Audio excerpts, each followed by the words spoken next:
قبلا صبح یک جای صحبتی داشتم، گفتم بس اوقات میشه که اگر از آدرس دشمن یک توهین نسبت به پیغمبر مسلمانان میشه، چقدر احساساتی میشه مردم. ولی اینطور یک زخمه ها و اینطور یک توهین و اهانت را ما مسلمانان نسبت به پیغمبر میکنیم که بزرگتر از جفای دشمن هستند.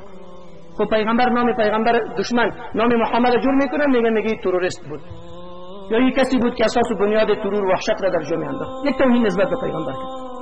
ولی تو جوانی که نماز نمیخوانی که شمشیر در قلب پیغمبر زدی، که شمشیر در قلب پیغمبر زدی، تو خودت قضاوت کن که ظلم تو ظلم بزرگ شد یا ظلم دشمن.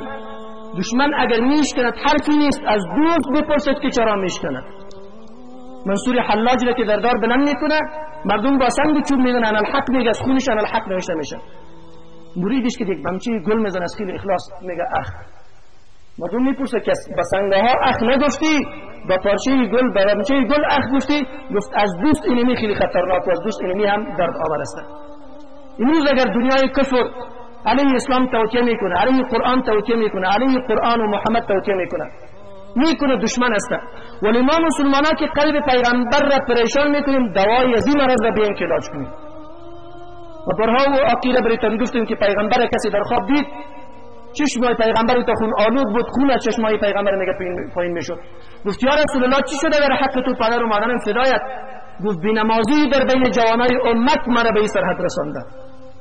جوانی عزیزی رو بفهم، یکی صبح تا 8 بجه رخو میکنی و بستر سرت لحاف و کمپل تا سرت میندازی، حی علی الصلاة حی علی الفلاح پیش چشمت نگرفت، الله اکبر پیش چشمت نگرفت، شمشیر در قلب پیغمبر زدی، قلب پیغمبر را پریشان کردی. پیغمبر از درد تو اومد، از چشمانش اشک خون میریزه.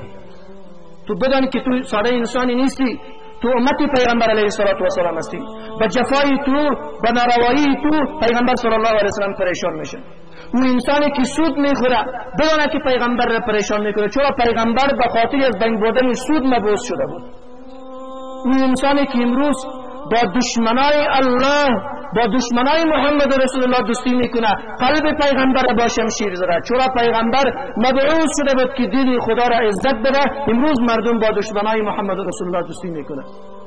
اون یهودی که تشنه خون محمد رسول الله صلی الله علیه وسلم بود، اون یهودی که شب و روز توطئه رأسی ترور پیغمبر میکرد، امروز اونمو یهود را امت پیغمبر انسانایی هستند که اونمو را به دوستی خطاب میکنه.